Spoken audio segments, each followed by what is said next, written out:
Mungu amekuwa mwaminifu sana kwa ajili yetu, kwa ajili ya tendo hili la ubatizo ambalo tumefanikiwa leo hii tarehe 18 katika Yordani yetu hii hapa Didia kwa kanisa letu la Tanzania Assemblies of God Glory to Glory Christian Center.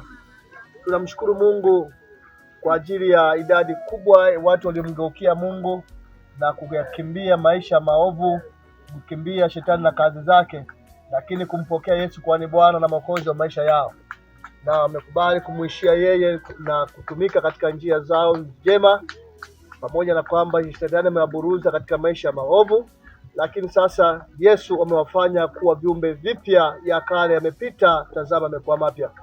Tendo hili la ubatizo wa siku hii ya leo, tuna kila sababu ya kumshukuru Mungu kwamba leo hii vimefanyika viumbe vipya.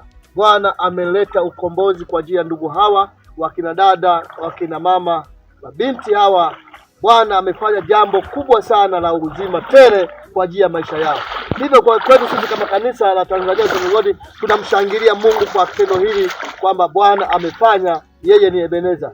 Bado tunamtaka Bwana na nguvu zake akaendelee kusimama na kanisa hili, akaendelee kulinua katika viwango na viwango, kama jinsi ambavyo kanisa hili linaitwa Glory to Glory Christian Center. Tunamwamini Mungu ni Mungu wa viwango, ni Mungu anayembadilisha mtu kutoka hatua moja kwenda hatua nyingine na kumuongezea hatua kwa hatua. Kwa Mungu anabariki. Ni hatua ya kwanza ya ubatizo, lakini kuna hatua ya pili ambayo Roho Mtakatifu anakwenda kuifanya juu ya ndugu hawa katika kuwainua na kuwakuza kiroho siku hadi siku hadi ukamilifu wake Mungu hata siku ile ajapo. Katika jina la Yesu Kristo ninamshukuru Mungu katika hili. Ninakubariki mpendwa wewe uliyefuatilia ubatizo huu, na ninakutangazia bado Mungu na wewe anakupenda. Karibu sana Glory to Glory Christian Center hapa Didia Shinyanga. Ubarikiwe na Bwana.